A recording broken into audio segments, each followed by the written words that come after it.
नमस्कार, मेरा नाम देवेंद्र कुमार झा है। मैं यहाँ के एक मुख्य संस्थापक सदस्य श्रीनिवास का तेल उद्योग में एक करीबी का सहयोगी भी रहा हूँ। ये 20 सालों का रिश्ता है रिलायंस के ज़माने से। और जब इस इस प्रोजेक्ट की अवधारणा हुई, उस समय भी मैं इसके साथ जुड़ा हुआ था। मैं यहाँ पे शुरू से ही जुड़ा हुआ हूँ और मैं यहाँ के विकास का साक्षी भी रहा हूँ। तो यहाँ पे हम लोगों ने बहुत सारे बदलाव देखे हैं। हमारे कुछ उद्देश्य थे जो कि आप प्रकृति प्रेरणा के जो विज़न और मिशन स्टेटमेंट, जिसे आप स्वप्न और लक्ष्य कह सकते हैं, कि हरे-भरे, फले-फूले जंगल हों, वन्य प्राणियों की सुरक्षा हो। और बाद में जैसे-जैसे हम आगे बढ़ते गए, तो और भी सामाजिक जो हैं उद्देश्य, वो भी इसके साथ जुड़ते गए। ये मेरा यहाँ पे 7वां विज़िट है, मैं 7वीं बार यहाँ पे आया हूँ। पहली बार मैं जब यहाँ पे आया था, तो वो सब जगह जहाँ पे हम लोग काम करना चाह रहे थे, वो तय नहीं हुई थी। तो जब श्रीनिवास यहाँ पे चिल्हारी में एक अस्थायी निवास बना के रहने लगा, तो उस दौरान भी मैंने 2 बारी इस जगह का विज़िट किया था। और तब जो है, हमें लगा कि इस जगह पे हम अपना प्रयोग जो है कर सकते हैं और एक मॉडल के तौर पे हम अपने जो भी ज्ञान है, जो हमें दूसरी जगह से मिली है, उसको इस परिस्थिति में भी उतार के हम ट्राई कर सकते हैं। सबसे पहले जब हम लोग यहाँ पे आए थे, तो उस ज़माने में ये जगह जो आप आज इतना हरा-भरा देख रहे हैं, बहुत प्यारा लगता है। उस ज़माने में ये पेड़ बहुत छोटे-छोटे थे, सहमे से, डरे हुए, मालन्यूरिश्ड आप कह लो। और जो ज़मीन थी, ये उपजाऊ भी नज़र आती थी, लाल बलुआही मिट्टी की तरह थी। लेकिन कालांतर में सबसे पहले जो की चीज़ श्रीनिवास ने अटेम्प्ट किया, और ये उसका ब्रेन चाइल्ड था, कि कैसे जो है हम जो भी पोषण धरती के अंदर है, वो उनको बिना किसी रुकावट के मिले। और उस समय में हम लोगों ने देखा कि लैंटाना यहाँ पे लोगों के लिए एक अभिशाप है, क्योंकि ये पेड़ों को चारों तरफ घेर लेती है। ये दक्षिणी अमेरिका की एक खरपतवार प्रजाति है जो कि काफ़ी एग्रेसिव है, काफ़ी आक्रामक है। तो ये पेड़ों को बढ़ने नहीं देती है, क्योंकि उसका जो मुख्य न्यूट्रिशन है जो ज़मीन से आता है, उसका अधिकांश हिस्सा वो अपने ग्रोथ के लिए लेते हैं। और ये एग्रेसिव इस मायने में भी है कि आप जब चाहो तो इसे इतनी आसानी से हटा नहीं सकते हो। अगर छोटा-सा भी टुकड़ा बच गया, तो ये रक्त बीज की तरह, जो आपने दुर्गा सप्तशती में सुना होगा, कि फिर से वो पैदा हो जाता है। तो आपको बहुत मेहनत करके निकालना होगा, ताकि आपको दोबारा इसका दर्शन ना करना पड़े। और जो सबसे पहला चीज़ हम लोगों ने नोटिस किया, कि वो हटते ही बिल्कुल कम समय में ये पूरा जो कि हमारा पहला कार्यक्षेत्र है, ये बहुत ही तेज़ी से 3-4 साल के अंदर में इतनी ग्रोथ पे आया। 3 से 4 गुना इसकी ऊँचाई और 3 से 4 गुना विस्तार है। पहले हम दूर के घरों को देख सकते थे, आज हम पेड़ों के अलावा कुछ नहीं देख पाते हैं। तो ये बहुत बड़ा बदलाव है। मिट्टी जैसी थी, उसमें थोड़ा बहुत बदलाव हुआ, लेकिन सबसे पहले जो थे कि परजीवी लैंटाना को हटाने से यहाँ पे बहुत ज़्यादा हरियाली और खुशहाल सा वातावरण मौजूद हुआ। क्या बदलाव आपको नज़र आया पिछले 3 साल में? सबसे पहला जो कि महत्वपूर्ण काम जो कि यहाँ पे किया गया, वो था लैंटाना का इस पूरे कैंपस से उन्मूलन। और उसके नतीजे हमें बहुत ही स्पेक्टेकुलर मिले। अगर आप यहाँ पे देखें, जहाँ पे मैं आपके साथ चल के आ रहा हूँ, तो ये जंगल के अलावा हमें बाहर का इवन सूरज के दर्शन नहीं हो रहे हैं। अगर आप कैमरा घुमाएँगे, तो आपको ये दिखेगा कि ये कितना घना जंगल में परिवर्तित हो चुका है, जबकि ऐसा पहले कुछ भी नहीं था। और एक जो और महत्वपूर्ण बदलाव हम लोगों ने देखा, कि यहाँ पे श्रीनिवास के इनिशिएटिव पे, यहाँ पे ना ही पत्तों को जलाया गया या ज़मीन को साफ करने की कोशिश की गई। और इन्होंने यहाँ धीरे-धीरे ऑर्गेनिक मैटर को बढ़ाना शुरू किया, तो ज़मीन की गुणवत्ता में काफ़ी सुधार आया। धीरे-धीरे ये ग्रोथ भी होने लगे, इनका विकास काफ़ी अच्छा होने लगा। तो ये चीज़ समझ में आया कि ज़मीन की गुणवत्ता अगला मेजर जो होगा, वो माइलस्टोन होना चाहिए, जिससे कि हम इन्हें जो खरपतवार से बचाने के अलावा उनको एक पूरी सही ज़मीन दे सके। और इस संदर्भ में जो ऑर्गेनिक फार्मिंग की कंसेप्ट जो कि आई, जिसमें कि कई सारे मध्य प्रदेश के किसान जो कि पहले ही से, आपने शायद जीवामृत का नाम सुना होगा जो कि काफ़ी ज़्यादा ऑर्गेनिक फर्टिलाइज़र के तौर पे इस्तेमाल होता रहा है। शायद आपने पहले एक वीडियो भी देखा होगा जिसमें कि श्रीनिवास के बड़े भाई ने काफ़ी अच्छे ढंग से उसको इंजीनियर किया और इसको कमीशन करवाया। तो ये एक छोटा-मोटा मॉडल नहीं है, एक अच्छा खासा वर्किंग मॉडल है। बावजूद इसके कि जो गुणवत्ता हम लोगों ने वो सुधार देखी, पेड़ों के, पौधों के, वेजिटेबल्स के, सब्जी, ये देखने के बाद आपको नहीं लगेगा कि यहाँ पे पानी की इतनी कमी है और इतने अच्छे पैदावार की जा सकती है।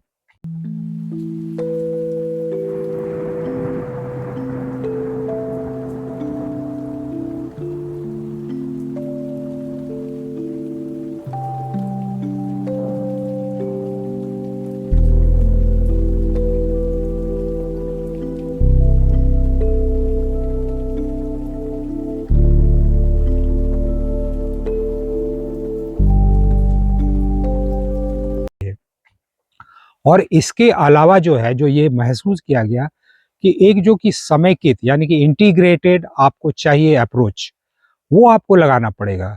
यानी कि आपके लिए कुछ भी वेस्ट नहीं है। लोग पत्ते जला देते हैं, यहाँ पे महुआ चुनने के लिए लोग आसानी से ये ज़मीन को साफ रखने के कवायद में पत्ते जलाते हैं और इसका दूरगामी प्रभाव पड़ता है, जो कि आप देख सकते हो कि आपके जो वन क्षेत्र में वन है, वो इतने सहमे हुए से, सूखे से बेजान नज़र आते हैं।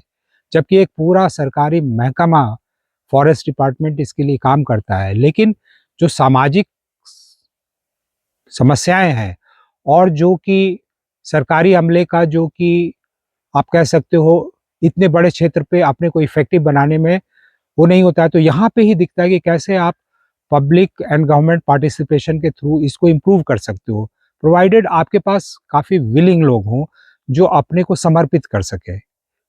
ये जो जमीन देख रहे हैं ये बाकी जमीन से कुछ अलग नहीं थी 2 साल पहले, बट ये 2 साल में इतना जैविक वैविध्यता आ गई है, अपने आप आई है। हमने कोई झाड़ को नहीं डालता है, इधर न सीड डालते हैं, कुछ नहीं डालता है, क्योंकि उनको मालूम है कि उनका जिंदगी सुरक्षित है।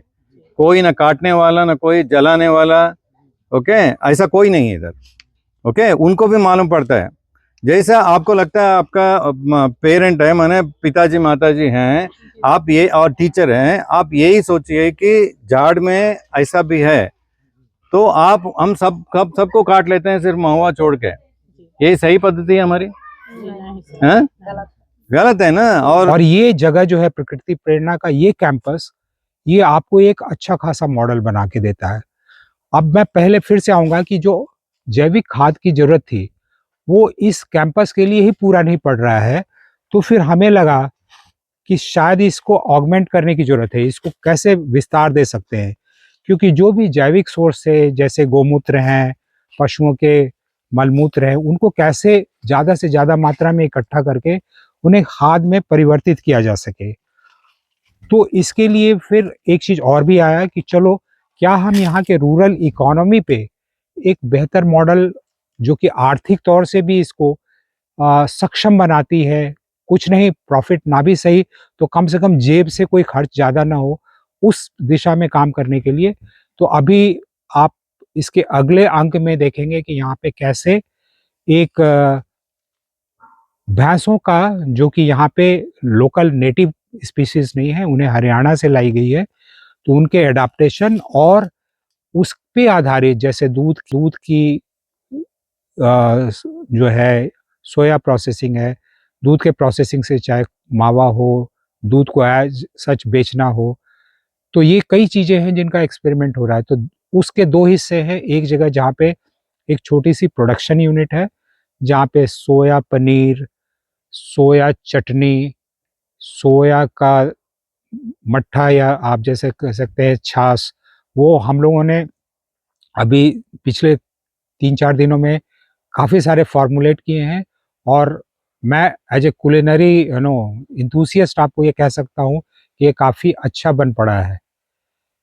तो आपको आने वाले समय में श्रीनिवास के ऑर्गेनिक फार्म की कई सारी प्रोडक्ट आपको मिलेंगी और ये मार्केट के दूरी के हिसाब से तय होगा कि ये कहाँ तक पेनिट्रेट कर सकते हैं, लेकिन इसको खाने के बाद आपको लगेगा कि काश मैं इसको बड़े शहरों में ले जाके खा सकता हूँ।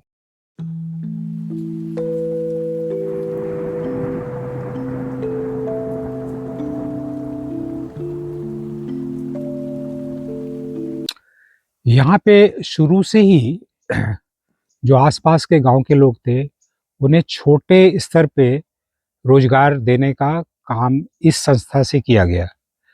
लेकिन ये एक पूरी तरह से आप अगर चैरिटेबल इंस्टीट्यूशन के तौर पे चलाएंगे तो फंड की लिमिटेशन आती है। हम माने या ना माने, अर्थ का कमी हर क्षेत्र में हमें महसूस होता है और यही जगह है जहाँ पे गवर्नमेंट की फंडिंग आपको शॉर्ट पड़ने लगती है कि कैसे हम उसको पूरा कर पाए। तो इनको जो है इतने सालों से ये एक तरह से अभ्यस्त हो चुके हैं कि जिंदगी ऐसी ही वीरान सी एक ढर्रे पे चलती जाएगी। न उन्हें शिक्षा के लिए बहुत ज़्यादा जागरूकता है, न उनको आगे बढ़ने का कोई मोटिव नज़र आता है। लेकिन जब से वो यहाँ पे जुड़े हैं, तो उनमें हमने पिछले 5-6 सालों में काफ़ी ज़्यादा बदलाव देखा है।